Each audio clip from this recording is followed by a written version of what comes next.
So in this particular line, just a couple of sentences, he gives us what we truly seek in our earthly, daily, day-to-day life. A true happiness in this world is the right terrestrial aim of man. Terrestrial meaning the earthly aim of man. And again, just in case anyone has sort of some feminist inclination, just to clarify, whenever Sri Aurobindo uses the word man, he does not exclude women or woman. Man means the mental being, the Manu, man as the mental, the human individual. This is just how English language was written at a certain point of time until political correctness came in and man/woman, he/she, all those things in the outer form came in. So a true happiness in this world is the You right... can say man can, ma'am. We won't mistake you. Okay, good. A true happiness is the right terrestrial aim of man, and true happiness lies in the finding and maintenance of a natural harmony of spirit, mind, and body. Elsewhere in his synthesis of yoga, he writes, the true harmony lies in the harmony of, or the true bliss lies in the natural harmony of spirit and nature. So mind and body can also be combined as nature. A culture is to be valued to the extent to which it has discovered the right key of this harmony and organized its expressive motives and movements. So unless and until a culture is able to give us those tools, give us that toolkit, a set of tools, a set of instruments, a set of motives, a set of ideals, a set of thought waves that can help us find and seek and then find that natural harmony of spirit, mind, and body. To that extent only, a culture is useful. And when a culture stops being that, when a culture stops giving that, when any cultural form, any outer form stops being that, stops becoming and being an instrument of that can help us seek that harmony, help us find and maintain the harmony, that outer form has to be rejected, because that is how we would become truly happy, truly blissful in this earthly life. So the continual quest, Sri Aurobindo said, this is in volume 12. He said, there are three things that ultimately all of us seek. Those three things are a goal of life, the purpose of life, how to pursue that goal of life, and how to behave, how to conduct outwardly some kind of a rational law of life. Rational yet binding, rational and yet evolving, rational yet beyond the limits of the rationality itself.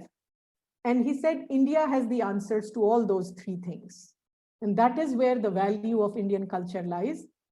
And he said, there are three terms that India gives to humanity, and our whole lifetime can be spent figuring out what those three things are: Brahman, yoga, and dharma. Brahman is what gives the eternal goal of life, to seek Brahman. How to seek that? Through yoga, through means of perfection. And what is the way to be? How is the way to be? Dharma, to live according to the dharma, to live a dharmic life. That is the day-to-day means of growing in yoga, in our seeking for the eternal. So wherever you don't see exact quotation marks, I've taken the liberty to just shorten the passage a little bit. But I've given the exact reference so you can go back and see. So Brahman for the eternal goal of life, yoga for the means of perfection, and dharma. And there he qualifies it. Swabhava nityam karma. Action according to our swabhava, according to our true nature. Not action based on social convention, not action based on our religious convention, action based on familial convention. You know, this is what my family was born. I was born in this family. I was born in this set of circumstances. So I'm destined for that. No, to find the true swabhava and act according to the true swabhava. That is the true dharma. That becomes a way to conduct our life in a rational, binding, and evolving, progressive way. Because dharma is not a static. Brahman is not static. Yoga is not static. That is another thing that we discover as we go deeper into what Brahman is, what yoga is, what dharma is. That these are there is a static side to them, an eternal side to them. Let's put it like that. And there is an evolving, progressive aspect to them. So last time when we did this, we had one very interesting question about what Brahman is. So I thought this time I'll just sort of preempt that and give you a couple of insights again from Sri Aurobindo himself. Typically, this is what we understand. Brahman is the one without a second. And there are two things that I would share from Sri Aurobindo, that ocean, and I forgot to put the quotation mark here, but it should be there. Sorry, interrupt, just reminding you the time. It's time. Can I just finish this slide and then we'll stop? Sure, just reminding you. Okay, great.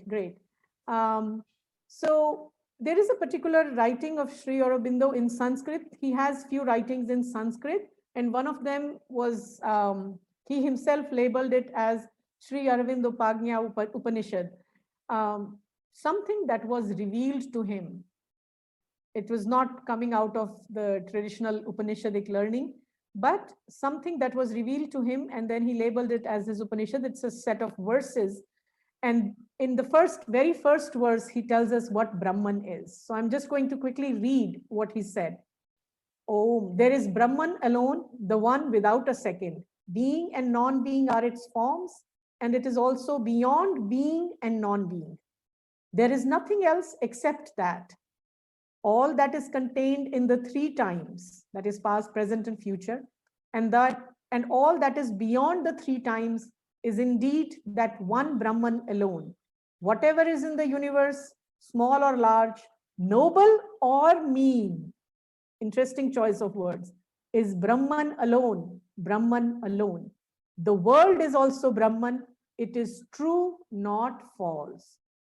Jagatapi Brahma Satyam na Mithya. So right here you get another clue into the truth of Indian thought, the truth of Vedic thought that has been renewed by Sri Aurobindo, that the world is also Brahman. It is true, not false. It is not Mithya.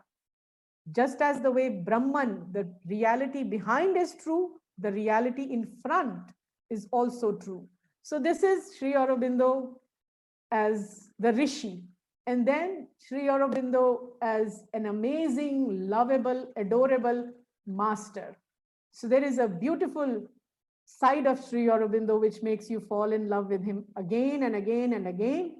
And I wanted to give you an example there, how he describes Brahman with his classic sense of humor in one of his letters. Again, if I'm not mistaken, this is to Nirodha, because he was one of the few people who could take that kind of liberty and with whom Sri Aurobindo had a lot of humorous correspondence. So here he describes Brahman. He writes, Brahman, sir, is the name given by Indian philosophy since the beginning of time to the one reality, eternal and infinite, which is the self, the divine, the all, the more than all, which would remain even if you and everybody and everything else in existence or imagining itself to be in existence. This is interesting. Imagining itself to be in existence vanished into blazes. Even if this whole universe disappeared, Brahman would be safely there and nothing whatever lost. In fact, sir, you are Brahman and you are only pretending to be Y. When Z is translating X's poetry into Bengali, it is really Brahman translating Brahman's Brahman into Brahman. When X asks me what consciousness is, it is really Brahman asking Brahman what Brahman is. There, sir, I hope you are satisfied now. So I couldn't find anything else better, any other better way to explain what Brahman is. This is classic Sri Aurobindo. He's not dry, he's sweet, he's lovable, he's adorable. And I wanted to kind of just share my joy of sharing that side of Sri Aurobindo also. So this is, I hope, this is how I hope to, using their insights, using their words, and going a little deeper into wherever possible to understand various aspects that will comprise our journey, our exploration in the Indian culture and self-development. So if there are any quick questions, feel free to ask. I will be sending this PowerPoint maybe tomorrow after I finish tomorrow's session. And then in the learning notes, I probably go into a little bit more detail. Whatever I will not be sharing on the screen will be there as well.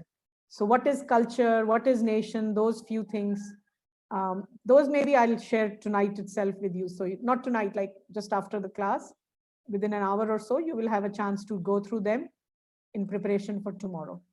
So any question, any comment, anything, please feel free to ask before we close. Okay, let me quickly see the chat here.